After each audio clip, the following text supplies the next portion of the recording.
അടുക്കളയിലും പിന്നാമ്പുറത്ത് എന്നെ പറ്റി എന്തായിരുന്നു സംസാരം? ഇനി നിന്നെ പറ്റി സംസാരിക്കാൻ നീ ആരുവാ? ഒന്ന് പോയാടി അവിടുന്ന്.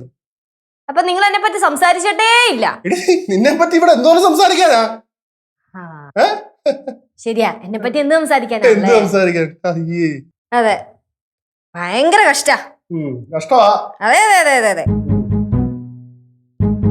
എവിടെ പോയി ഭാര്യ? പുറത്തേക്ക് ഇറങ്ങി പോയി. അങ്ങനെ ഇങ്ങനൊന്നും അങ്ങോട്ടും ഇങ്ങോട്ടും ഒന്നും അവള് പോകത്തില്ല. നമ്മൾ വല്ലതും പറയുന്നുണ്ടോന്നറിയാൻ ഇവിടൊക്കെ തന്നെ ചുറ്റിപ്പറ്റി നിൽക്കും. ഇത് അവര് തമ്മിൽ സംസാരിച്ചതല്ലേ? അങ്ങനെ വല്ലതും വരുവാണെങ്കിൽ സംസാരിക്കുന്നത് കൊണ്ട് പിന്നല്ലാതെ. എന്റെ അമ്മൂമ്മ ഇതേപോലൊരു അനുഭവം കുഴിപ്പളത്തുണ്ടായിട്ടുണ്ട്. അമ്മ ഏതാണ്ട് പറഞ്ഞിട്ട് ഇവള് മുറി കയറി ഡോർ അടച്ചു. എന്നിട്ട് അവിടെ കിടന്ന് വിഷയം എന്ന് പറഞ്ഞ മുട്ട വിഷയം. ഞാൻ അവിടെ കൈയും കാലും പിടിച്ചിട്ട് അവിടെ പിടിച്ചു നിർത്തി അവൾ ഇങ്ങോട്ട് പറഞ്ഞിട്ട് വാശി കൊണ്ട് പിടിച്ചെന്നേ.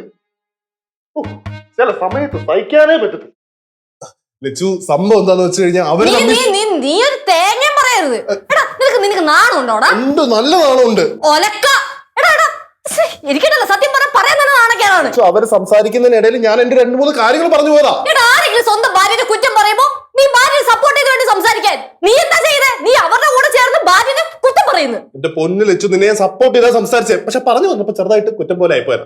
കുറ്റമല്ല, ഞാൻ കേട്ടത് പറഞ്ഞത് മൊത്തം. എന്താ എന്റെ അമ്മ ഇവിടെ ഓരോന്ന് റെക്കോർഡ് ചെയ്ത് വെച്ചിട്ട് ചുമ്മാ വഴക്കുണ്ടാക്കുവാന്ന്.